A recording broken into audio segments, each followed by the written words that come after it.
Hey guys, here's how you can defend A and B site on Ascent. First, you're going to stand on top of these barrels. Next, look at this balcony railing.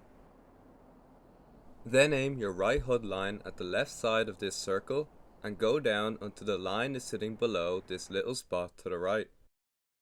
And just left click through. This lantern is hard to get a smoke on, so this does have to be precise. For the A site, stand at the doorway here and make sure it covers A main. Here. Here. Here. The orb will give your teammates a one-way to defend with, which enemies cannot see them from the other side. It can also be used from lane, making it really strong when enemies are pushing.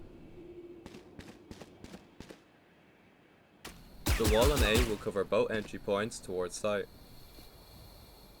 This can all be done during the buy phase.